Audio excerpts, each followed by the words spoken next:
What did you regret finding out? Before we start with the first story, please hit subscribe and ring the notification bell to stay updated with us. Story 1. My grandmother gave my mom a ring that was passed down for generations. My mom didn't wear it because it didn't have a diamond. My grandmother went to my parents' house one day and found the ring on top of the microwave with some trash. She secretly took it and gave it to my aunt to hold as executor of the will. When my grandma passed, my aunt gave me the ring. I bawled like a baby when I got it and have worn it ever since she passed away. My dad told me not to tell my mom because she would be upset. My mom is a raging narcissist with borderline personality disorder, so she would actually try to force me to give it back to her. She just assumes she lost it. Story 2. I have a long mental list of friends, family, and acquaintances who I don't see frequently anymore. Some of them are dead. But I remember the living ones and the dead ones in the same way, so it always hits me as a new wave of sadness when I remember which loved ones are no longer with us. Sometimes I'll visit old friends or family in a dream, and we'll just have a nice day together. Those are my favorite dreams. Having a holiday dinner with my whole family, even the people who aren't here anymore, it's honestly the main reason why I'm religious. I don't care if I get to experience an afterlife, but I hope that my loved ones still exist somewhere besides from my memories. I hope that one day we'll all get to see each other again. Story 3. At the funeral, my aunt told me that my brother was really not my brother. My parents took in the son of a family friend when I was 2 and raised him as their own. When I was 12 and he was 23, he was hit and killed by a drunk driver. I was crying, and my aunt told me to stop being a whiny baby and that I have nothing to cry about because he isn't even. I looked up to him and I loved him so much. I miss you, Russell. No matter what, you are my brother. Edited to let everyone know this happened 40 years ago, and I am okay. The dead. She got cancer and she did suffer, and I did not go to her funeral. Story 4. I once found what looked like an animal bite on my ankle, and I was worried about getting rabies. I looked up the symptoms, and the first symptom was apparently anxiety. Let's just say that was not helpful. This is so real, laughing my ass off. I got attacked by a dog a few months ago and didn't get the rabies vaccine. It happened at the Humane Society and he'd had his shots. I still have no feeling at the actual bite site, but about a month out, the area around the bite started itching and tingling and being painful again, and it sent me on a full-on spiral. Especially when I saw anxiety and paranoia were high on the list. Definitely wasn't rabies though, considering that I'm not dead, haha, probably just my nerves relearning they exist or something. Story 5. Meeting with ex, we were together at the time, at her place spontaneously. I know when she gets home, so I figured I'd surprise her, take her out to do something, etc. She didn't get back. Unexpected and unusual, so I waited around across the street. In this situation, I know better than to text and create pushback on any clue of her whereabouts. This type of unusual is that kind signed, the gut feelings and the sudden shock. If I did anything to imply I'm around, she may not have shown up. And thanks to this, she showed up in a dude's car 2 hours later, dropped off, and lied about who it was.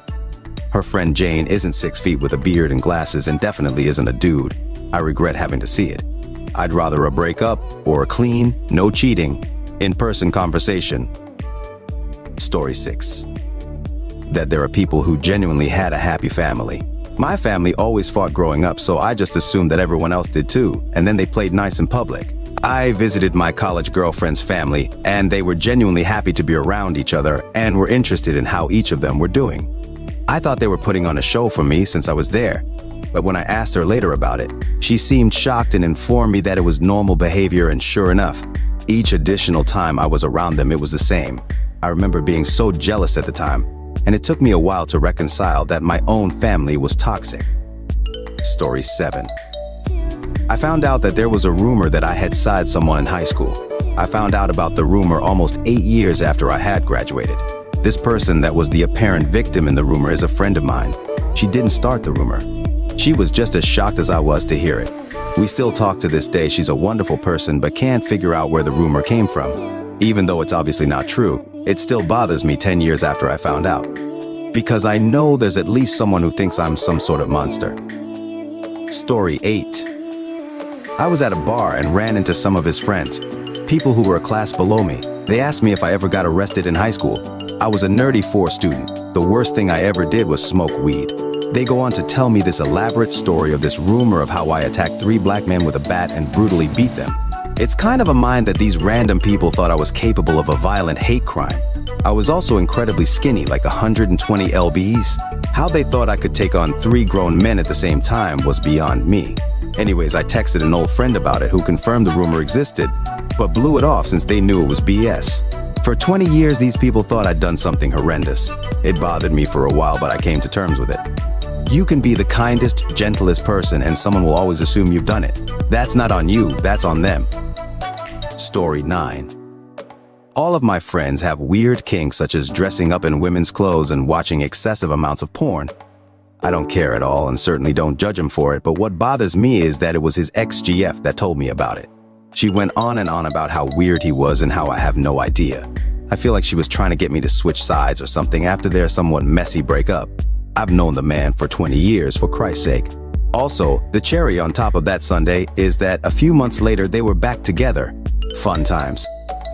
Story 10. This is something a bit lighter, but a friend of mine was talking about a mutual friend we have who needed some roofing work done, and another mutual friend said he'd do it for them on the cheap. He gave them a good deal and he was good at roofing. He was up there by himself from early in the morning until the friend who set it up was gone for the day, but the family knew this guy and they never offered him so much as a glass of water or a thank you for it. The friend, I'm sure, did after the fact, but the rest of the family didn't think twice about using this guy for labor so they wouldn't have to pay regular rates on someone else. Normally he said he wouldn't care, but he came by on his day off to help a friend's family, and they never showed any gratitude for it.